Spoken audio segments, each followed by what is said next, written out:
an echo can be defined as something repeated or reverberated after the original sound has stopped. I think of myself like that. I picture myself in my mind like a sound that started thousands of years ago in the Garden of Eden, right? Then carried on to the shores of Africa, resounded loudly through the streets of Birmingham. Those same drum beats that played in those African villages, they beat in my chest today. Those protest songs still reverberate through my soul. Now, lately, the echoes of the darkest parts of ourselves have gotten louder. And it's forcing us to deal with some significant trauma. You see, if I'm an echo, then I carry within me all the pain of my ancestors. But within that pain, I believe there's something more. And so tonight, I'd like to share with you what I found in my echo. Now, when I was a kid, my mother was my world. She was my everything. Now, my father, he's great, but I'm a mama's boy, I remember my favorite thing to do with her, we'd make brownies, right? She'd mix the batter. She'd let me pour the batter into the tray. We'd lick the bowl clean together, She's the reason I love theater. She gave me my curiosity for reading. She would go on to have 4 more kids after me, but I'd always be her favorite. I was her Hawaiian island, her Maui. My mother was always my favorite person. So, when my mother got lost in a world of abusive men and crack cocaine, I began to lose my way too. Suddenly my siblings and I weren't enough. She was walling herself off to us, and we all felt the reverberations of her dark path. My mother would sometimes disappear for days, sometimes weeks. But this time, those weeks turned into months, and those months turned into years. I did the best I could to take care of my siblings, but if I'm being honest, when she left, the lights went out for me. I gave up on my dreams, got my GED, dived into workforce with no particular aim or goal. You see, I didn't see any value in my story. I didn't see myself as an asset. Meanwhile, my mom was somewhere, lost in the haze and used by men that looked like me for pleasure and affirmation for their perceived dominance. She slept on the streets in dens of inequity. She was beaten, raped by low men with lower morals. Marion Hatcher, the woman who gave me life, was gone. Years later, after my siblings had grown up and I had nobody else left to take care of, I found myself at an all-time low. It got to the point that I couldn't go home. I slept in my car. I contemplated suicide. No one would care anyway, right?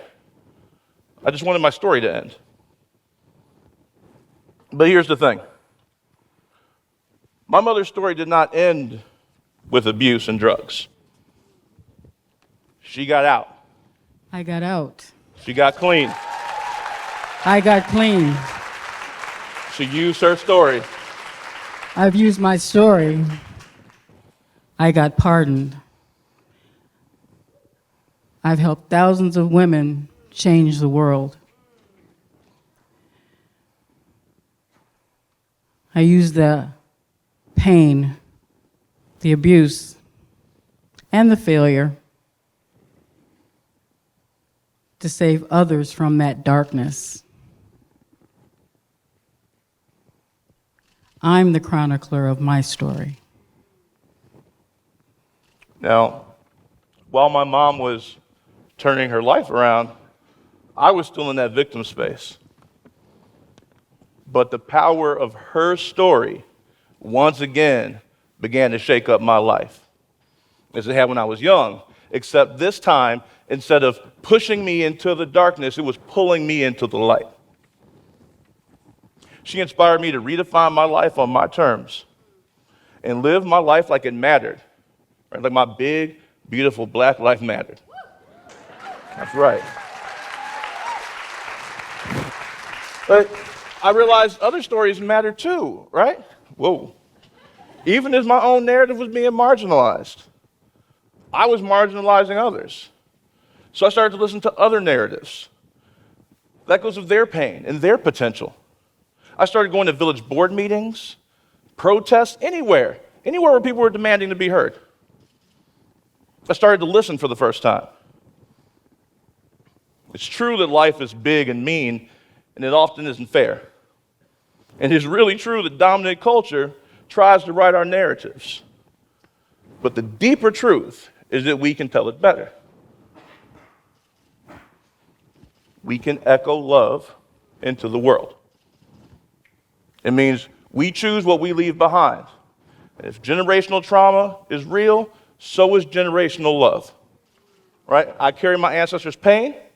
I also carry their triumphs. And the cool thing is, once you start to do that, you affect everyone around you, right? You change the frequency. And as you shift from a minor tone to a major tone, our collective song changes, right? Trayvon told his story from beyond the grave and inspired a generation of people to continue the fight that Emmett and Mamie Till started decades ago, right? A bunch of high school students from Florida used a survivor's tale to create a seismic shift in our country and show adults the power of children's voices. Tarana Burke used 2 words to tell her story. Today it's a worldwide movement. Scores of women use those two words to say time is up on toxic masculinity and sexual abuse. Generations of women will have the courage to speak up, and a generation of men will be raised in a more equitable world.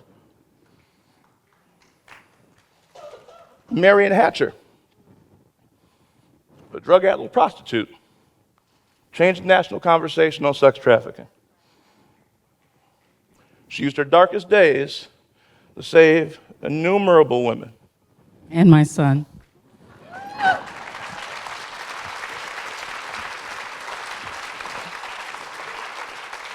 All of our lives have been filled with systemic oppression, racism, sexism, ageism, ableism, all the isms, and ugliness. But we did not let our story end there. So show up. Use your story. Use your marginalized story to show people that we are defined by more than just the pain that we carry. Find other people who believe that their story doesn't matter and pass on that love-filled knowledge into their hearts. You never know whose life you can save, whose heart you can touch. And all that you do, echo love. Now, I'd like to end this talk with something a bit personal. I'm not a father yet. I'm 37 years old, not a father yet. It's a source of discomfort in my home. Sure. I'm not the spring chicken I used to be. But it is something that I always believed God wanted for me. Something's been holding me back. And working on this talk forced me to examine that. Now, this is a letter to my unborn child.